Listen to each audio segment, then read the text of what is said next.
What's up, guys? Hey, I'm Dustin Ibarra. And I'm Greg Baldwin. And we're podcasting. Yeah! Yeah, man. Welcome to Good Things Are Happening. Man, it's good to be here. Good things are happening, dude. It's awesome, dude. It's awesome, exciting. Man.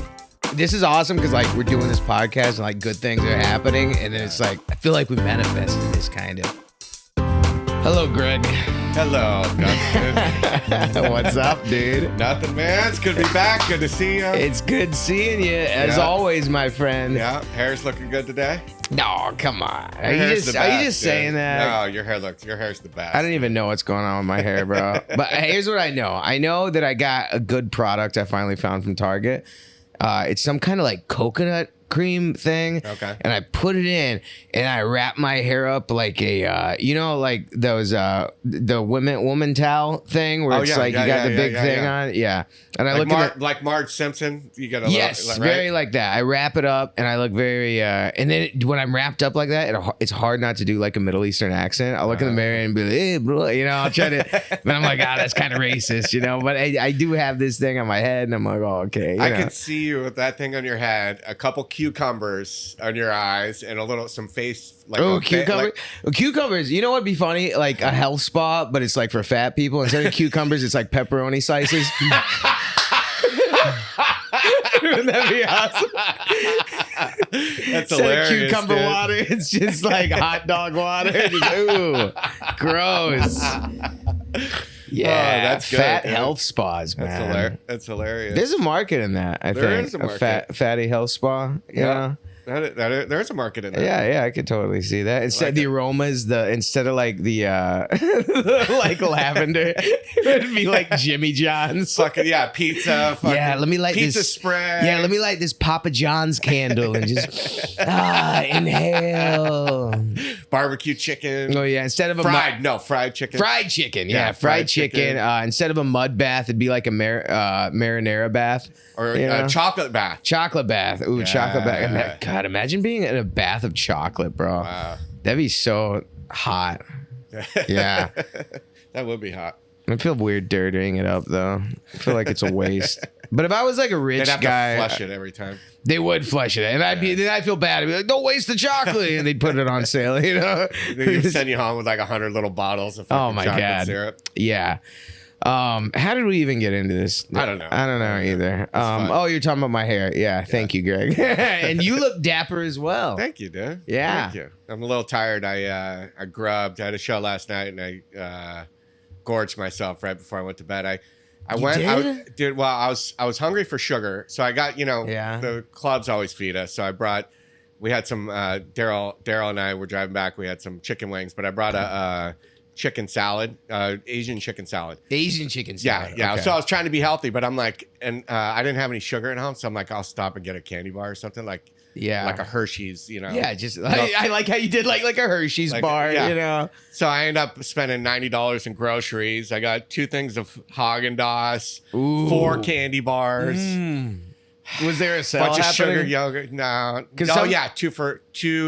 2 of the big dude, bro, that's what always gets me. 2 for $4. Yeah, dude. if it's like a good deal, I'm like, okay, that diet's going out the window, man. Yeah, like 50-cent Hershey bars. Like, I'm sorry. And you know what? And you eat one. I eat like 1 piece, and I'm satisfied. Yeah. But I'm like, well, I got it now, so I might as well just. I know, dude. Well, what they say is like, because I heard somewhere like it takes your body to adjust when you're full. Like it's like a 20-minute window. Like after you start eating, your body will kick in. So that 20 minutes, that's my like fury zone. I gotta get as much as I can before I get full. I had Taco Bell last night. Oh, no. Like at 1 a.m., bro. Yeah, 1 a.m. Taco Bell. I got the app. I didn't even, and my excuse usually is like, well, I got a reward. I got to use it. I had no rewards. Yeah. So this was just straight up just me getting Taco Bell. And the thing about Taco Bell is it's like you get these like a crunchy tacos like $2, right? Yeah. I want. They used to be like 75 cents. Oh, it's or something. insane, Dude, man. it's ridiculous. Yeah, Del Taco still has the Del Taco's cheap ass tacos. Del Taco's the best now. Taco Bell tacos, they're like $2 for crunchy tacos now, and I'm like, okay, I want like 4 or 5 tacos. And then it ends up being like $12 or something. And then I'm like, you know what? I should just get the Taco Bell party pack. Yeah. because that's like a party pack of tacos, and it's only like it makes $18. Yeah, but then I'm a guy like at 1 a.m. in the morning getting a party pack of tacos. And it's not great. Yeah. But it's good. It's good, right? Yeah, it just makes sense. Yeah, we got our Alex, man. I get him with no lettuce too, so it makes even more like. I like telling him straight up, like, I don't even say no lettuce. I say no vegetables. No vegetables. You go to Taco Bell now, you get a burrito, a taco, and a drink or whatever. It's like $20 or so, $18. It is a lot. Yeah. Taco Bell, dude. Inflation. I know. Yeah. What are you going to do? I miss the good old days, man. So what you been up to, bro? So my check-in. So I had a series of setbacks. Right, I was eating. Speaking of sugar and candy, I was eating Milk Duds. Right, and I love Milk Duds. And boom, I cracked a tooth right out. Lost a tooth. Dud? Lost a tooth. I had to go. I couldn't get it cemented back in. They said you gotta get an implant. And then they had to pull it out. Or were they like, what were you eating? They did. They asked me. And, and I told the guy, I'm like, Milk Duds. And he just looked at me in shame. He writes it down his little clipboard. Milk Duds. Yeah. He just looked at me in shame and pity, just like, you're such a loser. And so they had to pull the tooth. And then they quoted me, I got to get an implant, which I've already had 6 of them because of my math problem. But they quoted me $3,900. Right. Oh my god. So then, but that happened. You know how much meth you could buy with that? I know. Or Milk Duds. I know. Yeah. I know. So $3,900 for the tooth, and then I went bowling, and I threw up my back. Oh god. Greg. So and then I've been hobbling around for a few weeks, and then on Monday, my car broke down. Ooh. Took it to the shop. Car's gone. No, oh my God. Unfixable. It's gonna cost like $10,000 to fix it. The car, so it's not even worth it. So it's done. It's not even worth getting it. It's just like, see you later.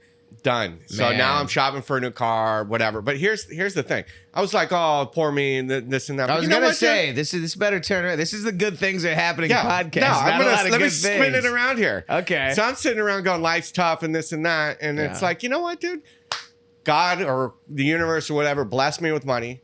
I can get my tooth fixed. God or universe or higher power wants me in a nicer car. Yeah. So I'm shopping for a car. I have the money, and God's not broke, and it's all gonna work out. Everything's good. My back's starting to heal. Man, wouldn't it be crazy if God was broke though? Like, we're praying. We're like, God, please help me pay this mortgage. And he's like, bro, I'm like, you know how much debt I'm in to chase? Dude.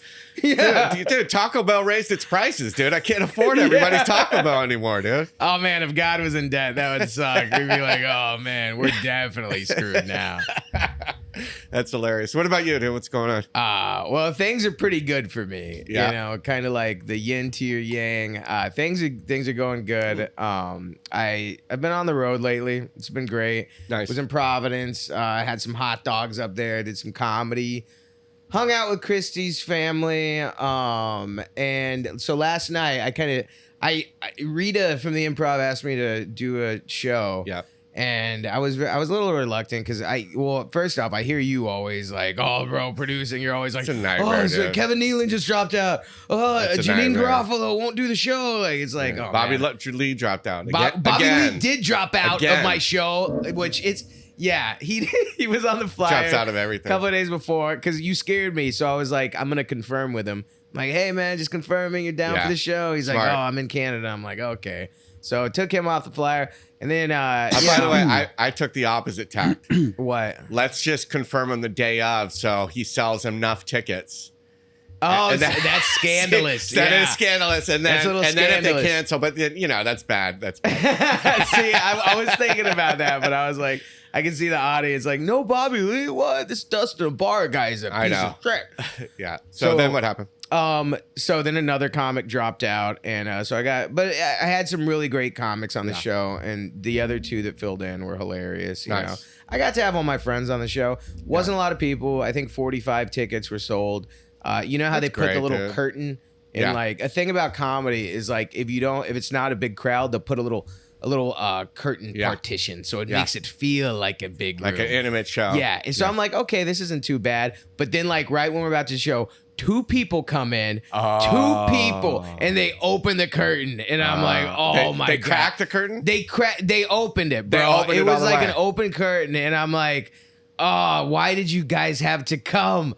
You know, like you guys just ruined the illusion that I was playing to a sold out room.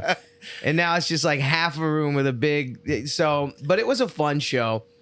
Really great comics on it. I need the curtain open because I don't want Tiffany Haddish or Arsenio Hall or whatever, all those guys to come in and be like, dude, he couldn't even sell enough tickets to open the curtain. Oh well, yeah, so, he got it's different.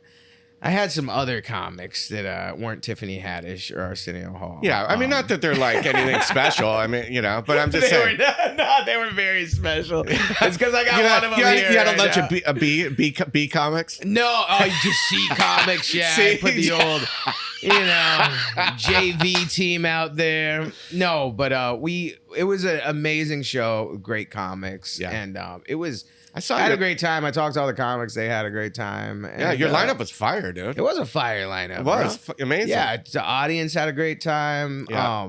It was really fun. It wasn't sold out, but it was a good time. But I felt when I was going through it, I was like, oh, Greg does this every week. Yeah. It's a lot of pressure. Yeah. I hated the day. The day that it was happening, I was just like, oh my God. And then Rita's like, can you send the lineup? And I'm like, oh God. Yeah. And but luckily she helps out a lot. She's like, here's what might be a good lineup. And I'm like, that's perfect. Yeah, that's good. And I hosted it, which I hate hosting, but I feel like if I'm putting on this show, I need to host. Because it's like, I'm not going to be like Cedric the Entertainer or whatever, will host it. It's good to host. It's a good muscle to work out.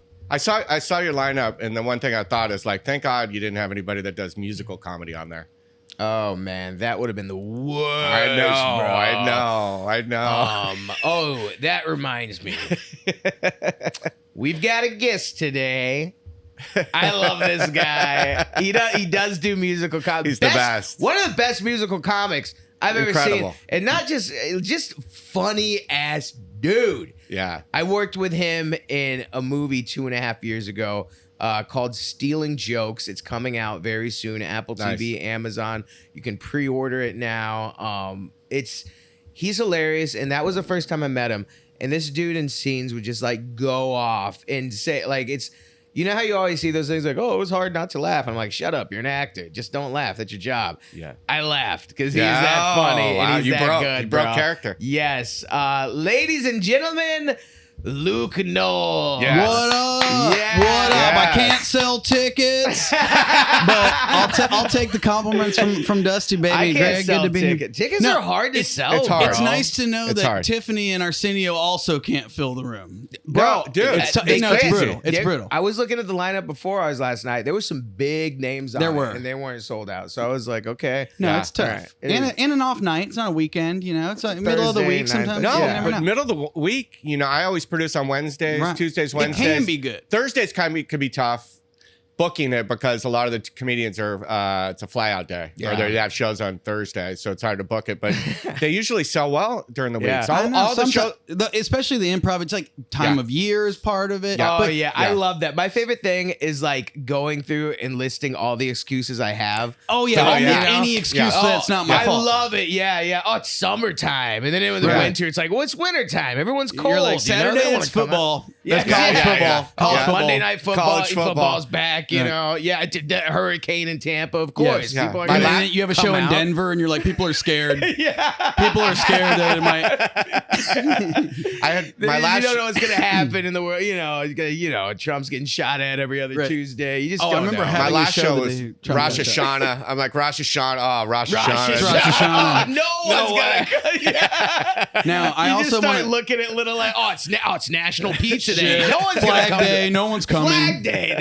They People are celebrating their flags at home at 8 p.m. Exactly. You got to text Milk Dud Car Crash God and tell him to give me a little bit of money too. Yeah. And also, I wanted to know, what's your Taco Bell order? Sorry to wrap it back around, but I was like, I don't want to be muted for this Taco Bell conversation because I have such a deep love. Oh, it's like steak, burrito supreme, a couple super tacos, the icy super taco. They know you means Taco Supreme. The sour cream on it. Yeah, Supreme Taco Supreme. I was like Taco Supreme. If he says super taco, they're like, we know. Just run with it. Just run with it. Did you see how genuinely excited I was? Like, super taco. Super taco. What up with the super taco, dude? Bro, I pictured a taco with a cape on it, and it's like, oh, the super taco. And it works as a reporter during the day, and it has glasses. A crunchy taco by day, soft taco by night. I love that you went full party pack though, dude. Oh, full party pack. You I can love do it. different ones too, man. There's like Mix and match. I love those deals where it's like Chili's has this too, where it's like you can get like 2 can dine for $12.99. I'm like, well, also I'm one just can one guy. dine. Yeah. And have 2 meals. Oh, you order. Oh, yeah, someone's coming. They're going to join me. So I'll order for both of us. Right? Yeah, you want a lot. They never come. You just get it all. All of a sudden, the waiter comes back and the empty plates on the other side. And he's like, huh. Oh, yeah, he just came and took off. He had to bounce, bro. He's shitting. And then you're like, do you need a box for the second portion? You're like, no, I'll also be eating that here. This is also for here. Does your friend want dessert? Probably, for sure. Yeah, we'll take 2. 2 spoons, you know. He just used both the spoons. He comes back. There's a little ice cream and cake in your hair. There's this place I go to. They have a Monday deal. It's called Spumoni. Really good Italian food. Spumoni. And it's 50% off on Mondays, but only dine in. So I'll dine in, and they know what I'm doing, but I'll like sit down and I'll order like 2 things of pasta and a pizza, and I'll be like, "Oh, I gotta go. I have an important business meeting." I'm lying to you about eating here. Can I just get this to go? My wife's having a baby right now, and I was eating full pasta dinner alone. Also, that baby loves extra Parmesan cheese and crushed red peppers, so if you could just toss that in. The baby texted me and needs me now. The baby hit me in utero. And I need to have this in a box. Yeah, it was some tiramisu, you know. Spumoni. Spumoni. I always think of, do you ever watch Hey Arnold? I loved Hey Arnold. There was like a crooner that was like a what's his name? Frank Sinatra character, and his name was Dino Spumoni. Oh, that's a good one. I don't know why that stuck in my head. But wow. Yeah. I remember that show was so weird to me because like being from like Dallas, Texas in the suburbs, and then you see like a New York City people going to school and like the stoop kid. I was like, whoa, this is so weird. This is so different. Yeah. That's like what stuck out to me. Not that the characters had football heads, but like that. And then he lived in a boarding house that was like, it seemed like lower income, but he had the most like insane future room where he had like remote couches and like a glass ceiling. Like he had like way too cool. That's every sitcom though, where you're like, we're slumming it, friends. Like I work at a coffee shop, but like I can afford a high-rise apartment in the Upper West Side. You're like, no, you can't. That's not happening. Whoa! Who's that? Who's that? That's our Good Things Are Happening pod producer Cecily Korst. Oh my God, what are you doing here? Wow, that's an awesome shirt. Where'd you get that? It says Good Things Are Happening. That's the name of our podcast. Got it from the website. What? Yeah. There's merch on our website? Everybody has merch, dude. We can't get away with not having merch. There's a way that people can support the Good Things Are Happening podcast by buying merch? That's crazy. What? It's cool merch, too. Good merch. It's good merch. Check it out. GoodThingsAreHappeningPod.com. Is that the website? That is. Good thing. Oh, yes. You're right. Whoa. I did. Love when you do that. Yeah, check it out, guys. We got a bunch of things on there. We got shirts, hoodies. Do we have socks? We don't have We socks. should get socks. We should get Socks are coming. Socks are coming. But yeah, if you want to support the podcast, go to GoodThingsAreHappeningPod.com. Check out the merch section. We got a ton of things on there. And have fun. Spread the word. Spread the podcast. Good things are happening. Good things are happening. Good things are happening. Oh my God, you lived in New York for 1 year. Dude, 1 year. that's what I'm dying to talk to you about. That. Oh, good times. I thought this was the good things are happening, but no. I know. No, this is. You know what? Listen, I bet. Okay, so you good were things happen. You were on SNL in the past. You were on SNL for a season, and now one glorious year. You know, I tour with Daryl Hammond, so I hear all the stories about SNL, and so I'm like an expert of behind the scenes and all that, and I know that SNL is it's not this wonderful, incredible experience that everybody has, and a lot of people, you know, end up getting fired from SNL. Sure. And it's you know, and I've been told it's the most stressful anxiety. I don't know if I'm gonna make it. You got to try to get in with the writers and try to get sketches on and stuff like. Yeah, so I'm dying to know. You're doing it on fire with a gun to your head, and like there's no orientation. There's no like day one. They're not like Monday you do this and Tuesday. You're like no one's helping you. Like you just show up and you're like I don't know what's going on. Yeah. And like the other people the other people that write on the show, like you're directly competing with them to get your sketch on the show. So like it's in their best interest to not help you learn the game. Yeah, you know, like. So the first few weeks you just get your teeth kicked in. Also, I love Daryl. He was the announcer when I was there, so he would always be like, "Oh, Luke, no!" Yeah, that's so cool. Yeah. How did you get booked on that show? What was your audition process like? I had to have really tasteful, loving intercourse with Lorne Michaels, and I had to suck his pinky ring off his finger, and then he goes, "I'm gonna count to 10, and you have to pass it through your body. You gotta pass it you have to poop it out." They came and saw me in Chicago. I was a Chicago guy for years. Yeah. Did a lot of stuff at The Annoyance and I.O. Chicago, and they come out every summer to I.O. Chicago. Yep. And so they saw me do my thing there. Used to Second City too was the big. That's where all the original cast members came from. And then over the years, they would go to both. They would do Second City. They would see the Second City show, and then they would go to I.O. Yep. And I.O. they would see like 15 to 20 people do their 5-minute showcase, like of solo sketch and characters. And I'm a guitar guy, so I would always do a bit of my act at the end.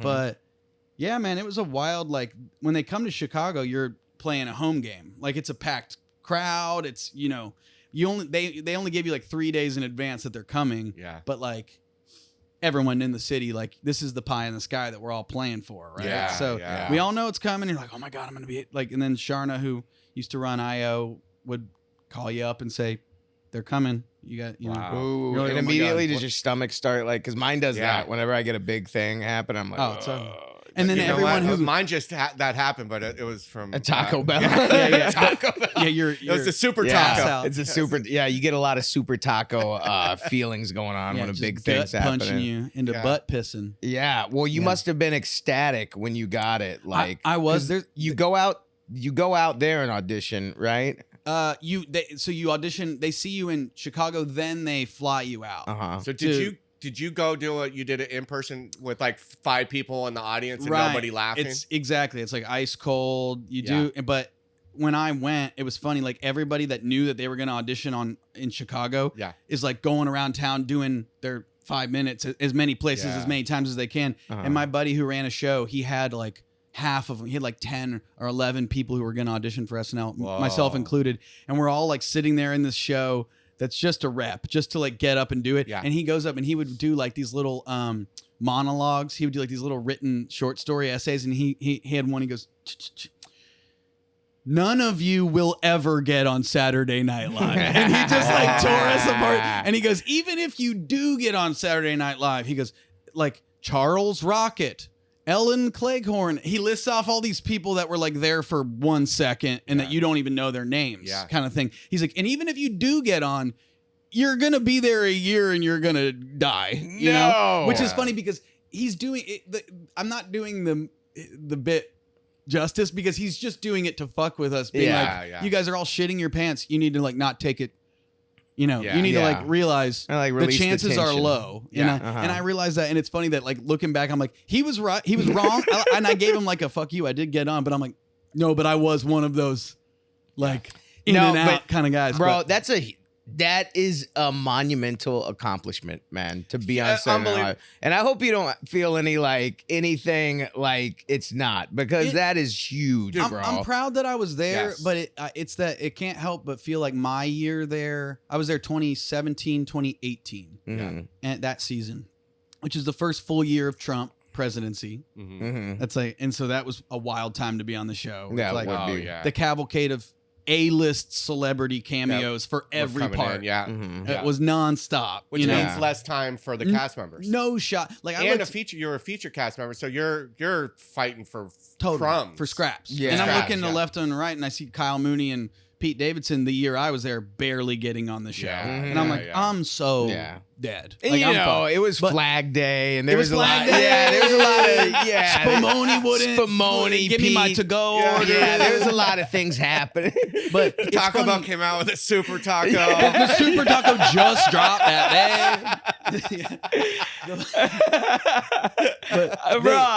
I remember because I was on this show that we did like 16 episodes and got canceled, but we all were like, well, here's why. There was that day that there was thunder outside and the weatherman broke in, and that that'll kill the momentum of a show right there. I mean, there are 100 ways for something to get fucked up though. But like the year I was there, that year I look back on it now with rose-colored glasses, and I can see it for all the positives. In that year, it sucked because you're just like sitting on the bench, being like, they're gonna give me my at bat here where they let me do my thing on Weekend Update, like, and so I can't help but feel like that year for me was like I was jacked off and then never allowed to. You got edged. I got edged by SNL. I never really got to do my thing. It's like a permanent case of blue balls. I got blue balls pretty hard, and they knew that too. But I left. I wish like the guy who was on for one season and after me was fucking Shane Gillis, and I wish I had just had a big racist tweet release or whatever it was. Like I wish I went out like a mouse fart. Like I thanked him for kicking me in the face. I'm like, thank you so much. Let's just from an outsider looking in that knows a lot about SNL, to get booked on that show, you are one in a million. Nobody gets booked on that show that doesn't have incredibly immense talent. It's kind of you to say. It's true, dude. I'm proud. I'm proud that it was a validating thing in my life, and it has afforded me the ability to like tour around and do comedy live. It's a door opener for you. It is, and it's not at the same time, because I never really got to do my thing there. Yeah, there was a period of, I would say, 2 or 3 years after SNL where people from like that like SNL would come out and see me and support me. Thank you so much. Going down the barrel. Thank you so much for coming. But then they see my act and they're like, what is this? Like this is insane. Like they just didn't know what I do.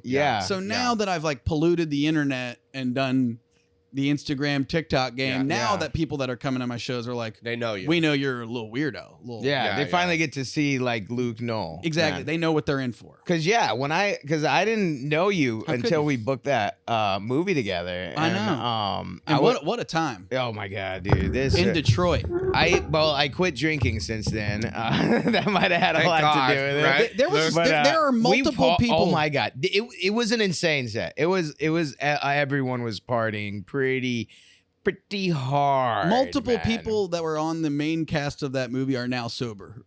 that's very true, and man. It was because we were going hard. You're in Detroit, and you're just like every day it's a party. And it was with HaHa Davis, which HaHa is a huge Detroit guy. Yeah, huge Detroit guy, man. And huge online, but in Detroit, it's like walking around with like Beatlemania. Dude, it really was. Everyone knows. Oh, come inside, HaHa, So we would go everywhere, get free drinks, party it up. HaHa always had an insane amount of weed on him. Yes. There was a PA that would give me mushrooms like all the time. It was a wild. What a good PA, dude. He was a great PA, yeah. And Mike PAs Young are usually broke, dude. They're like the lowest on the. Well, they're getting some kickback. Yeah. He's selling mushrooms. Put his kids through college. He's an entrepreneur, dude. He's selling mushrooms on the side. And that was method for your character, because your character was like. I used that so much as an excuse. I was like, what? My guy's an alcoholic. I'm getting into character. It's like Dustin, the movie wrapped like 3 months ago.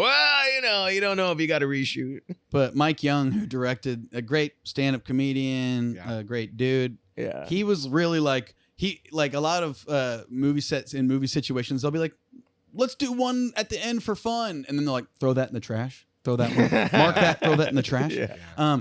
But like he was very much like the opposite. He's like, do one of the script I wrote, and then he's like, let's do the rest of the takes. Improvise. Yeah. At least he was what really. do you guys think? He let me off the. Oh, chain, it was man. amazing. Every time you had any, he would just say the most ridiculous shit, and you would just be there like, oh, you would try not to laugh. And it's just, oh, you were so amazing in that, Dude, man. back at you, man. Back at Yeah. and watching then you seeing. Well, I was gonna say seeing your stand up and stuff. It's so hilarious because I didn't get to see that while I was out there. So it's like I got to see multiple layers of you over the past couple of years. And last night it was the first time I feel like I've actually got to see you do your act live in. Oh, I you know guess what I mean? so, huh? Because I saw you do like a chunk of it for the movie, but like it's different with live bullets. And I was like, dude, I guess I've seen you do a little chunk that time. We did like a show with Pablo. I don't even know where. It was a random ass show, but like, but it was fucking. Sorry, I don't know if you're allowed to say fuck. But it was really cool to see you up there. And I was just like, dude, some people you just see him right away. You're like, they got it. They got it. He's got it, man. He's got it. Thank you, buddy. Thanks for doing the show too, man. Oh, he had so much murdered fun. last night. It was so funny. Nice. Yeah. See, and it's not that sometimes when they do, because you're right. Once they crack the curtain, you're like, fool me. You're fooling us now. Now you're making us feel like it's empty. Yeah. But like the people that were there were down and were good. They were a really good crowd. They were loud, dude. If you're gonna have a small fun. audience, they better be good because whenever they suck and it's not a big audience, you're just like, oh, it's a chore. God. It's a chore. Yeah, you really feel like you're holding them hostage. Yeah, you're clocking in for work too. You're like, I'm going to the gym and I'm I'm just it's leg here. day. Some of the best shows were small crowds, man. Like when it can be. It can be, and you can have a big giant crowd that they're TV watchers. Well, at the same time, the room is very. This is another like how to diagnose why a show is good or bad. But there's times where I'm like, when it went really well, like you could be in a room that fits 60 people and it's packed out with 60 people, and that feels like awesome. Oh like, yes. I'll run through a brick wall after that, and then you'll be in a room like I did a show at Cobb's in San Francisco, which that room is like 450. And they were like tonight you have 200 people, and I'm like, and then you get in there, you're like 200 feels like shit in this room. You know what I mean? I just headlined Cobb's. It's so fun. It is a great room, but I'm just like, I had like 120. Yeah, in rooms like that, I always open with. It's big. I always open with. There's a big room, not a lot of people. It's like whenever you get the Magnum size condom, and you're like, whoa, there's a lot of room in here. Overshot. We could the go-to opener. Yeah, with a small crowd. crowd. Staple down the. Let me get a rubber band or something. Yeah. A club we did together that I like that you get the 60. It looks packed. Probably is American Comedy Company. I've still never been down there. San Diego. It's like that's a really cellar. fun place. I hear it rules. I have a theory about comedy. If it's underground, it's gonna be good. Oh, something about underground. Low whenever you go ceilings. down to a basement, Hey guys, I'm Cecily, the producer of Good Things Are Happening. We got a sponsor. It's Surfshark. Surfshark is a VPN or virtual private network, a tool that hides your online activities from third parties snooping around and collecting data, like the sneaky bastards that they are. When I travel, I set my location to home so that I can log in securely and work on behalf of my clients. I'm also learning Italian, and when I want to really get immersed, I can watch the news in Italian by setting my location to Rome or Milan. Protect your online privacy. Become invisible online with Surfshark VPN. And with our link, you save 83%. On the Surfshark One VPN Plus, you also get 3 months extra. That's $2.69 a month. Get Surfshark.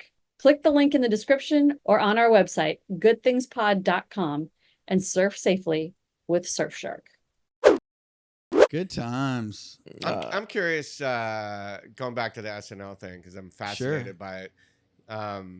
Did you leave on good terms or what? Great terms. So here's what I've come to understand is that the contract process you don't get your contract before the next season until like weeks before.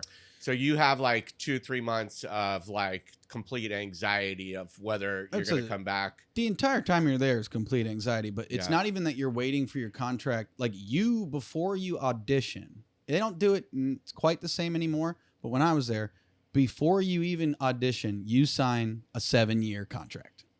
So they know you have no cards. They have all the cards. Yeah. And they're like, if you want to be on the show, here's what you must sign. Yeah. And it is. Yeah, you can do it whatever. You would have done the show for free. So really what you're talking about is the pickup. Like, do we want to keep this contract going?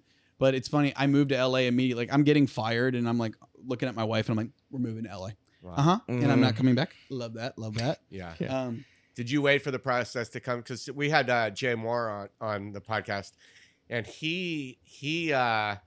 they waited so long. He just quit. He just said, you know what? I'll read the writing on the wall. Yeah, but they probably would have came back to him because they don't do the contracts until super late. It is a but then he got Jerry Maguire. There you go. So, so they showed him the money, dude. It's the kind of job though that like you get the job. Like to me, the zenith of my SNL experience was literally like getting the phone call at my office job in Chicago at Friday at 4:45 as I'm like working on a Excel sheet. And I get a call and I'm like, oh, Lorne Michaels is going to change my life right now. And so I had to like I was in New York by Monday. So like you have to move. So crazy. But that feeling of like, oh my God, this is going to be crazy. And Lorne, we think you're going to be a really good audition. Oh, he called you personally? He calls you. He calls you. Wow. He tells you you're going to be on the show. It's awesome. That moment was amazing. I had you're not allowed to tell anyone, but he's like, okay, if it gets out, we'll know. You're in Chicago. We'll know it was you that spread it. It's not like there's press swarming. Yeah. You don't want to go against Lorne. Not at all. Lorne is undefeated. He's undefeated. Lorne's undefeated. People that have gone against him and like had problems with him, their careers dry up very, very fast. It's not great. Not great. But yeah, I didn't want to mess with Lorne. But it is funny, like that to me was the high point because the minute you're there, like you are cast, you are on the show. They told you signed this contract. You're moving. You're to New York. You're living there. Yeah. You're looking over. You're like, that's Keenan. Yeah. I'm here. Crazy.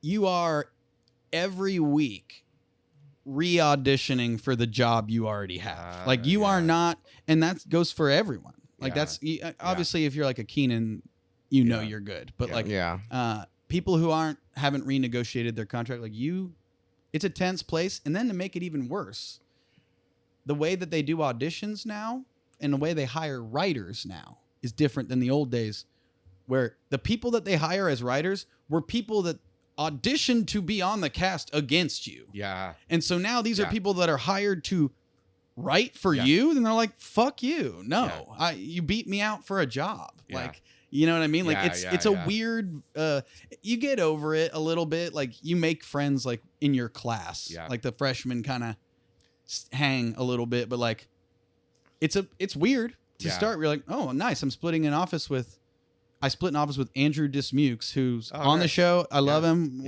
One of my best buds out there. Yeah. He got put on the writing staff, the year I was there. And now he's on the cast. Oh, so man. Spade came from the writing cast. Yeah. It's weird how a lot of do people it. came from the writing cast. That's the farm team almost a little bit. Yeah. But it makes for a weird dynamic that they're supposed to write for you. Yeah. It is a weird dynamic. I could see that. And they're like, no. But a lot of, I read that what is it? Live from New York. Live from New York. I read that book and, I talked to, I've spent a lot of time studying SNL and it's fascinating. It's a wild place to work. It's fascinating. And that was also the first thing I ever. So like I had auditioned in Chicago. I'll rewind it. I think this is worth saying though. When I was in Chicago, I did not think I was going to get on Saturday Night Live. Like my expectations to go up in front of Lorne, I was like, there are Chicago agents here.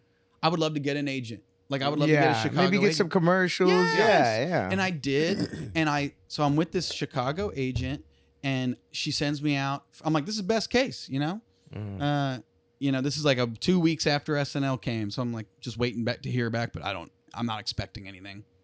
And so I go out and I audition for a Slim Jim commercial. And then cut to, I get SNL. Like SNL is literally the first thing I ever auditioned for. And I got it. Wow. So like Slim Jim, didn't get it, didn't book it. Saturday Night Live, got it, booked it. Crazy. And then it's been a random smattering of what the fuck am I doing in LA ever since. Yeah, but you're working. You're getting things. Stand-up has been a godsend. Yeah. Stand-up is amazing, dude. Especially, okay, for the past, you had the pandemic, you know. Tough. Which you couldn't really do stand-up then, but some places could, a little bit. SAG but strike, then tough. SAG strike, dude. And just being able to do stand-up is one of the greatest things. I would be kept me alive. Up shit creek without a paddle, as they say. And you get to control your own destiny a little bit more in stand-up. You do. You have more control over it. That's why I love stand-up. And I've always said this about stand-up and funny. Like, comedy is comedy. Comedy is not, you can tell when something's funny and something's not funny. And it's just, it's a very honest job. Yes. You know? There's no faking it. Either people laugh or they don't. Mm-hmm. And there's something about like a lot of the trend now is a lot of the people that are selling out and like packing out these crowds on weekend nights are like influencers and like people who are on reality shows and like, you know, like stand up, the, you know, live comedy is now, the tent is bigger than it used to be. Yeah. And I don't know if it's for the better or worse, but that's something I'm curious. Are these people like, because it's a different sport. Well, I've heard different things. Some of them are adjusting, and some of them aren't. You know, a lot like it's sink or swim. You can get somebody once. You can get somebody out to your show once, but if you don't deliver, they're not coming back. That's exactly what. And you know, I don't blame the comedy clubs either, because you know, I've seen ticket sales. Yeah, I've seen those people online. It's like, I can't believe they're booking Stormy Daniels at the Denver Improv. And it's like, well, yeah, but Ticket it's sales. like, You know what it's still a business, you know. I get that, but my argument against that would be if you're gonna book, you know, Joe Schmo TikTok million follower guy, why not book that guy who's a sure sellout on a Wednesday, Thursday? You know what I mean? I'm like, I need the weekend bump. Yeah. Like I got some people who will come out and see me. Thank you so much for coming. I'm going to Cam for that. But then like I need the people like that are out on date night, like that those people don't need. You know what I mean? Yes, That's I know what saying. you're saying. Yeah. But book these. Some of them things do in the that middle of too. the week. They'll book them on like a Tuesday type of deal. They're on like a run. I'm If the they same can as sell you. out a I weekend, gotta. they're getting a weekend. Right. Yeah. You know what I mean? If they can sell out four or five shows, they're getting a weekend. No, totally. And if they can sell out one night, they're going to get a weekday. Yeah. Yes. You know, This is Greg, producer, coming out. No, but it makes it Right? makes it though so that it's a really self-fulfilling prophecy now, because I feel like I'm at the point now. I don't know if you're feeling like if both of you guys are like at this juncture where I'm like, the best club in whatever city or market will have me out on a off night, on a Wednesday, Thursday, Sunday, you know. But then like in those deals are like, you have to sell 90% of the tickets to make more than the minimum. And I'm like, literally, you're setting me up to fail. Like, there's no chance I'm going to, that this will be worth it for me. Whereas, like, the Ashtray, like, shittier place, thank you for having me. Well, in whatever market or whatever nearby city, they'll have me on the Friday, Saturday. And then I'm like, I'm selling a good amount. Like, I'm not doing terrible. Like, you know, so I'm like in that in between where I'm like, I can't level up. I feel like no, I got you, but I think you will, man. I think comedy is changing. It changes so fast, you know. And right now it is like social media and good things are happening. Good things are happening. Don't forget that. I'm at the bottom. I'm not at the. you're getting. I'm not at the bottom. Cops, I'm a feature. Yeah, you know. So Greg gets paid in milk duds. That's right. I get paid in milk duds and super tacos. You know why they call them milk duds? I read this the other day because of Halloween time. Yeah. The creator of Milk Duds called them duds because he was trying really, really hard to make them perfect spheres, perfectly circular. Nice. And because they were always like little warbly, like he called them duds. So that I love that. That's a good inspirational story. See? Yeah. And now we all say milk, and then now they destroy our teeth and cost us $4,000.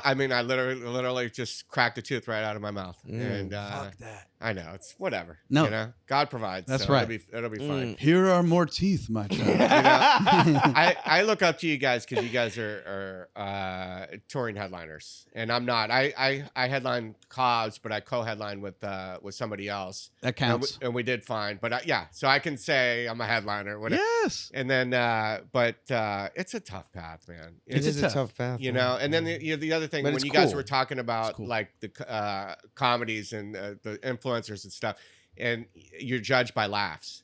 Yeah. And it's like every time there's so much self-doubt and so much, you're hard on yourself too. It's so much self-doubt. But the question I have is like, when I go out there and I take that stage, are people laughing? Yes. And it's, yeah. And the proof is in the pudding, Yeah. I believe like whenever a place has me out, like I'm like, you have me out, I'm going to deliver. You know what I mean? Like there's a couple, still there are a few old school style clubs where they're like, we'll have you out for not a lot of money because it packs out every weekend. There's a few of those where they're like, we'll have you out. Like it's basically, we run things the way that comedy clubs used to run, which is like, we will bring good people here. People come to see good shows here. So what would you rather have? Would you rather have a packed out show and less money? Or Absolutely. Right? Of Absolutely. course. Yeah. I'd sell t-shirts, bro. Exactly. Sell merch, bro. And dude, if we were in this for the money, we would have quit a long time ago. Oh yeah. Sunk cost fallacy all the way. I'm in too deep now. I'm like, I've been doing it too long to quit. Now. No. It's a job now. Yeah, you're signed. Yeah. But the highs and lows of being a comedian and being an entertainer, an artist, are so extreme in comedy. Yeah. I mean, that's why I was so fascinated by the SNL. It's like the pinnacle, and then it's like you're starting from scratch. It's the greatest thing in the world, and and then all of a sudden you're like, this is the worst thing in the world. I'm gonna never fail. I'm gonna fail. It's just there's so many. It took me probably a year and a half, 2 years to kind of get over it. What did you do? To get over it? Yeah. How did you handle that situation? I think it's a time heals all wounds kind of thing, where I think part of it too is when you don't get on, or like the show, like the people that love SNL. Like I remember like Twitter was still huge, and like they'll let you hear about it. Like people are mean. You know what I mean? People are mean about me. Sometimes. Like my name in the SNL like super fan community, like to this day, is a punchline of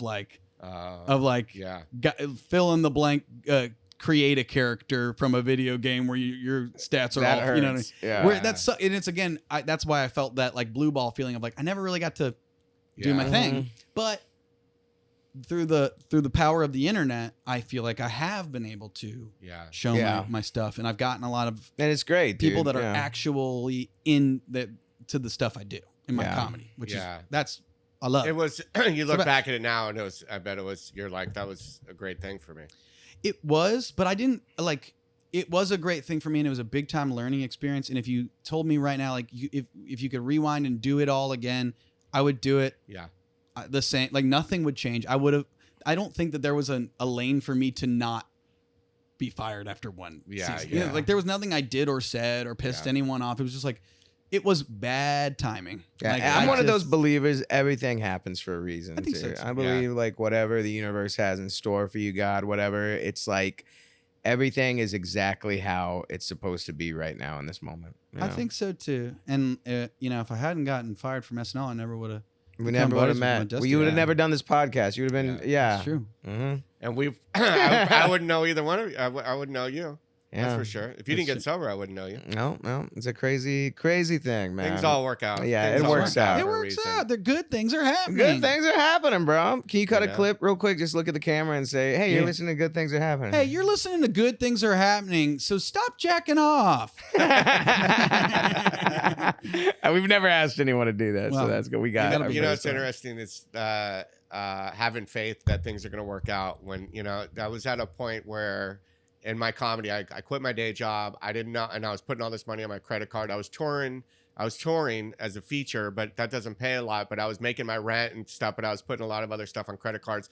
And I'm like, I don't know how this is going to work out. Like, I'm like, what's the end game here? Yeah. And I was freaking out, waking up in cold sweats, just like, I'm not going to be out. What's going to happen? And I got to a point where I'm like, you know what? I'm just going to surrender it to my higher power, God or universe or whatever. I'm just going to give it up. And let's see, because it always works out. Let's see how it works out. And I stopped stressing so much over it. And then boom, I got this side gig that was paying, And then Dustin and I were talking. I won't mention the specifics, but Dustin and I were talking 2 days ago. Yeah. And he was worried about, is it going to work out and money and this and Yeah, that. even though the stress of a career in entertainment. And we talked about surrendering it, and then all of a sudden he got cast on something really cool. So, See, that's kick ass. Yeah, everything works out, man. We're in America, dude. This is great. Right. Yeah, and you got the goods. It's one of those things. That's something I always like. Even at my lowest on SNL, there was never a point where I thought to myself, "Oh man, I'm not funny and I'm not good at comedy." That thought never creeped in. That thought creeps in almost every day for me. Really? Bro, I will have moments pretty often that are like, man, am I even doing? What am I doing? I mean, what am I doing? Is I think that every fucking day. Okay. But like at my core, if you strip away everything else, I'm like, if you put me in front of a microphone, in front of a room of strangers. Mm-hmm. In general, we all bomb sometimes, but I'm like, in general, yeah, you got you have a winning record. Yes, yeah, I have a winning record. There's a few people in my life that like are naysayers, sure, or like send out little vibes like you're not going to make it, you're not good, and and this and that, and it throws me into a tailspin of like I'm not good enough to ever make it. I'm never going to amount to anything, and then I'm like, and then Daryl Hammond always tells me, listen. When you go out on that stage and you deliver your material, are people laughing? Right. And I'm like, every time, like almost every time, right. But I'm like, yeah, people are like, I'm doing phenomenal. Yes. We get to do what we love, fellas. The proof is in the pudding. And the people that are dump on you, it's like, what the fuck are you doing? Yeah. I remind myself about that, especially like internet stuff. I'm pretty good about like avoiding but it's hard. It comments. It affects. I was just going to ask you, because do you read the comments? Because you talked about the year at SNL comments. I learned. Don't read the comments, right? Well, in general, like there could be 99 like this is awesomes, and one guy that's like weird mole on his neck, and I'm like my mole, I'll only focus on the bad ones. So I'm like, it's better for me to just flip the coin into the well and allow it does what it does. Like the video, the whatever it is. I put the comedy out there. They like it or they don't. Yeah. Stay out of the results. That's the thing that it's hard to do though. I had a comment. It actually turned into a bit for me, but someone said, Greg looks like the disabled dude that bags my groceries. You're like, good guy. Yeah. He was working literally, that was a comment, dude. He was working at Vaughn's at the time too, so it really stung. You're like, oh no. You're like, it was you. You're like, oh no. Oh no. Oh, that's good. Now I gotta quit. So I do a joke. Yeah, there's a the joke is, I do it from stage. It's like, now I gotta find a new job. Right. So maybe I should throw in Vaughn's in there. I forgot that you said that. Yeah, that's great. Yeah. So what do you got going on now, Luke? What are you? Anything coming up? You want stand-up special? Stand-up special, yeah. I'm shopping it around town, getting some no's, baby. But that's what I thought for the big dogs. So many people are getting that. Dude, I know a very huge comic that has been turned down a couple of times. It's tough right sledding. Now, he's trying to sell it. So it's tough sledding out there. I'll probably end up putting it on YouTube or whatever. Like I'd rather people be able to see it. Yeah. But I'm like, does anyone want to buy it? I got to do my due diligence. But other than that, I'm on the road a ton. Going to be with Mike Young for a few dates promoting the movie. Yeah. Nice. We're doing the movie that's coming out. Check out our movie that's coming out. Stealing jokes. Dustin Ibarra, very funny in it. I would argue. No, hilarious. I would argue steals the movie. Wow. Oh, what? I would argue that. I would argue that. Look at that, dude. All those mushrooms worked. Yeah. But that's only because I'm only in like 5 scenes of the movie. That is true. Yeah. But his were amazing. Yeah. I watched it and I watched it back and I went, I'm happy that they put in a lot of the improv stuff that I did. So much of it. Yeah. Like all of it.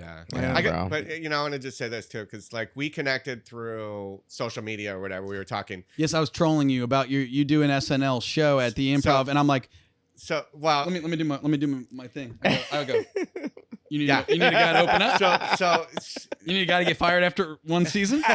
No, but you know what? So when you said that to me, here's what I thought. When you sent the message, I was like, oh, this little fucker. No, it's a legit ask.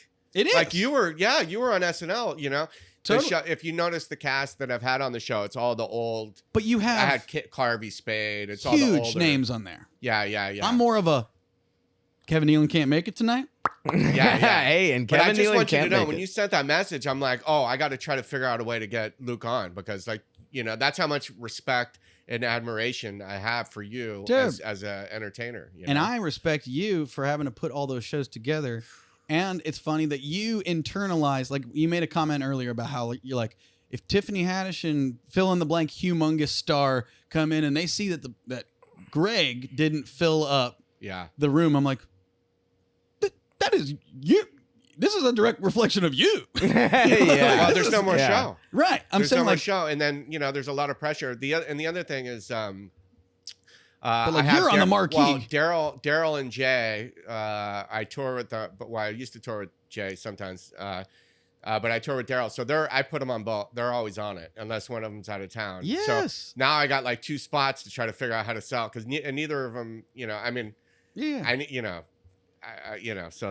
that's my. I was supposed to do Jay Moore's old pod. Like this was like 2020. More stories. Yeah, and it was the pandemic. It was like we're gonna not do it, and I was just like, I'm not gonna bug him anymore. But someday, Jay's great. Yeah. I never actually met him in person. Yeah. But I mean, I just want you to know, both of you guys are killers on the stage. And I have so much admiration for both of you and Dustin. Greg, and, what a great guy! Yeah, I got love for y'all, and I appreciate you having me out. And good things are happening. Good things are happening, and I want to work with you sometime, dude. Man, so let's do it. We'll make it happen. Let's get into it. Thanks for coming, Luke. Dude, love you, buddy. Big ups to the universe. Good. We're gonna. I hope y'all out there eat some Milk Duds, fuck up your teeth, and see it as a good thing. Yes. Yeah. All right, let's go get some super tacos, guys. Let's do it. Super taco time. That was awesome. I'm Dustin Ibarra. I'm Greg Baldwin. Find us on social media and on the web at goodthingspod.com. You can also find us on Instagram and YouTube at Good Things Are Happening Podcast. We're on Patreon. Sign up because we're going to have some cool stuff on there. Like really, really, really cool stuff. So dope we can't even talk about it. Yeah. And remember, when life gets you down, good things are happening. Good things are happening. Help somebody.